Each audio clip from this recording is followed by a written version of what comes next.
This is the story of an incredible discovery in the English countryside, a medieval clue hiding in plain sight. Have you ever walked down a country lane, spotted an old barn in the field and stopped to take any notice of it at all? Barns like this one, perhaps. It's by the side of the road, it's still in use, but was it always a barn? Let's have a look at this one then, for instance. Look at that blocked doorway. Could this old barn have once been something else? The UK countryside is dotted with structures like this. Some long derelict and others long turned into homes. And until recently, I'd never really given them a second thought. And then I saw these headlines in April 2026.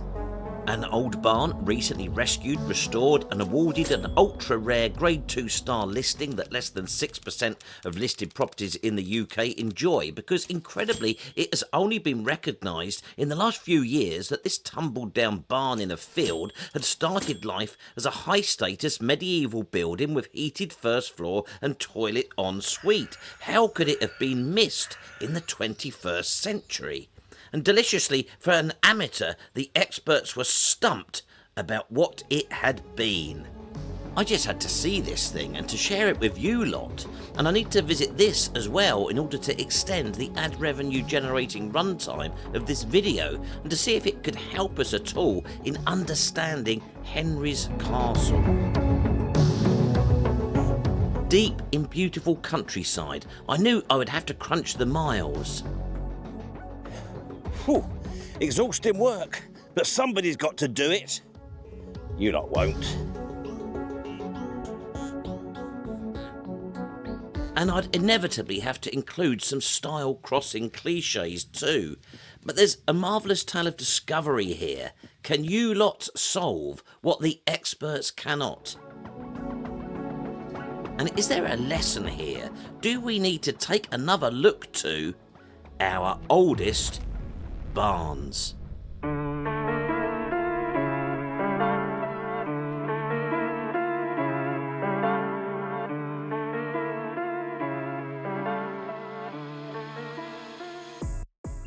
A little experiment for you. A randomly selected barn on the modern map and then the oldest available version of that same map, and there the barn is. Who's to say how long that has actually been there?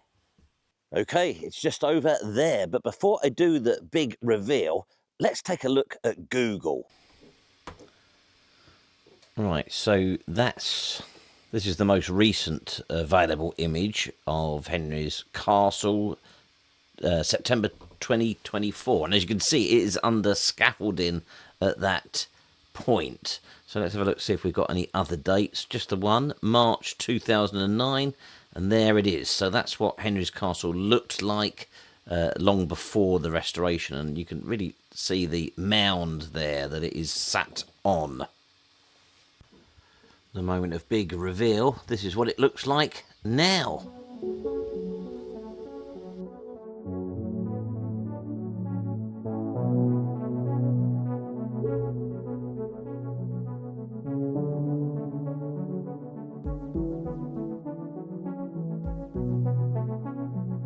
Oh, hi, is that the editor? Can you mask my car out so it doesn't look like I've just lazily driven to the field entrance? And here we are then, at the field barn that has recently made the news. A pretty amazing discovery in a common or garden field. Hang on a minute.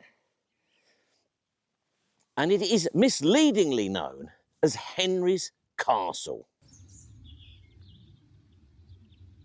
Now, that misleading name, Henry's Castle, mustn't conjure up images of our most famous Henry, Henry VIII. It's nothing, of course, to do with him. It's from a former farmer that used to farm this land, a Henry Willison. But what I love about it is that when the locals decided to call this Henry's Castle, whenever that was, there's an acknowledgement that there's something a little bit special about the building, something a little bit unusual, something suggesting this is not your everyday field barn.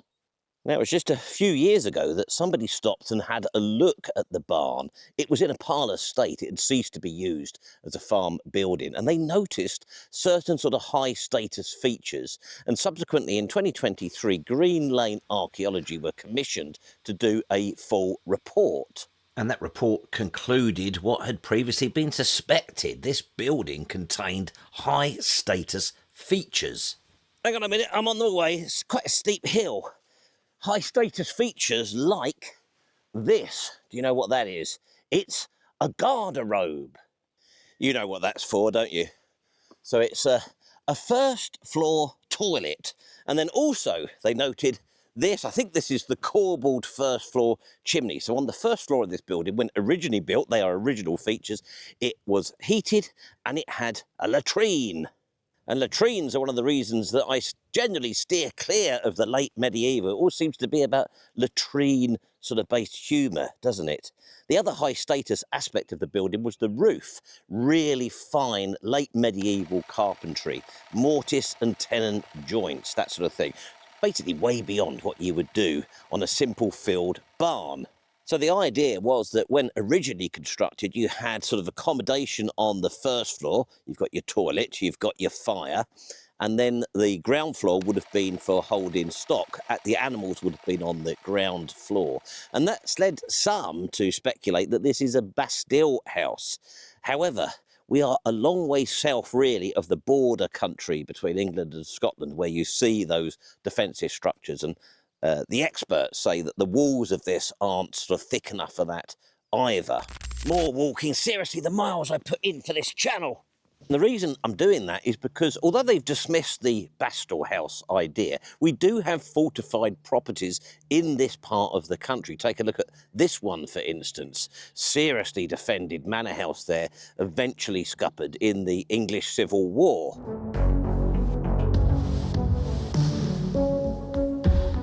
And my commitment to hiking over driving to these places has now delivered me to this.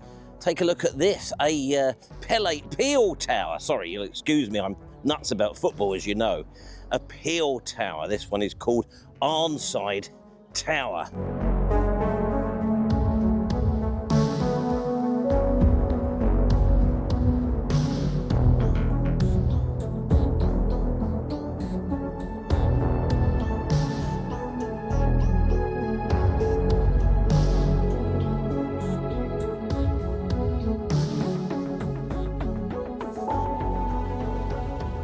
Well, that's a seriously defended piece of real estate there, isn't it? I've been trying to have a look to see if I can see a garderobe, but I can't spot one. However, the reality is, if we compare something like this peel tower, to dinky little Henry's castle, we're in a different ballpark, aren't we? So I don't think it's a serious proposition that Henry's castle was built to be defended. But I think it's possible that it was built in a style, it was sort of echoing, shadowing a style that was prevalent at that time. The very younger version of me would have ventured in there despite those signs, but I'm in the final furlong, so I can't afford to take any chances. I have seen some tearaways on YouTube going in there, and in fact there's well-worn paths. Nobody is certainly enforcing the signs here. But what a place Arnside Tower is. It has long enchanted me, so much so that I can't get my words out properly. I was just trying to make out to see if I could see a garderobe up there, but I think it's just a little bit of overhanging gutter. I don't know if you could see that on the rear side of Arnside Tower, it's completely collapsed. If memory serves me correctly, I remember reading about this ages ago. I think that was 150 years ago, something like that. What a night that must have been if you witnessed that all coming down. But I'm sort of assuming that the garderobes were all on this side. But because of the collapse, you can really see how thick these walls were. This was a seriously defended place. So the poor old experts are confused and they're guesstimating 14th, 15th or 16th century for Henry's castle. Options open or what? They can identify 16th and 17th century mods, including the conversion of the ground floor to domestic accommodation with the addition of a fireplace, and then early 19th century over to agricultural use with stalls on the ground floor and a hay trap on the first. The earliest written reference they could find to this was in the 1836 Corn Rent map, where a rectangular structure was shown in a field called Stonehouse Field. And Stonehouse in these parts does typically refer to a stone-built defended structure, something like the Bastille House. At that time, 1836, the tenant farmer was a Richard Willison, so presumably something to do with Henry Willison, after whom it ended up being named, and the actual owner was John Scott. Here's an open external drop garderobe that gives an idea of how the one at Henry's castle would have worked. Originally French for wardrobe, the term came to be used for a medieval toilet stroke privy. We asked our historical illustrator Victor A.I. Ambrose to come up with an illustration of how it worked, but he got it all wrong as usual. Note there's no way in or out of this garderobe, and pigeon windows for messaging whilst at toilet are a figment of his warped imagination, so please don't include that in your thesis. Someone had to do that though. Oh no, here comes the hey nonny nonny music.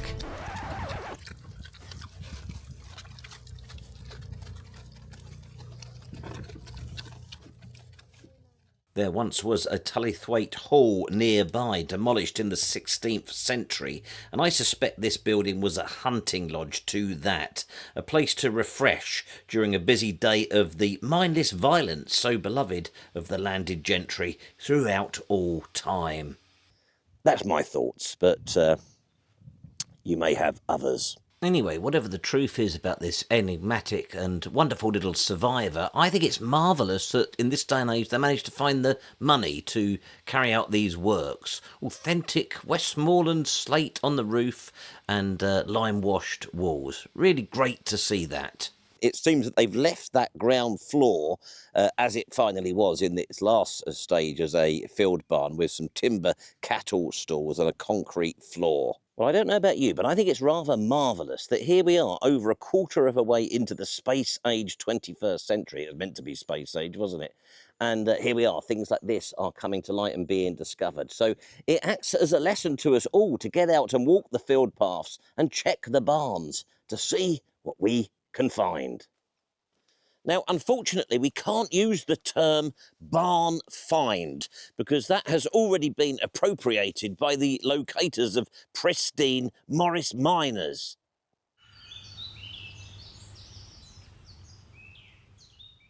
Well, that was a little bit different than the normal fare on the channel. I hope you didn't mind the diversion. I thought it was a fascinating story to think things like that could be turning up now in 2026. Great stuff. Anyhow, I'll be back for another video next week.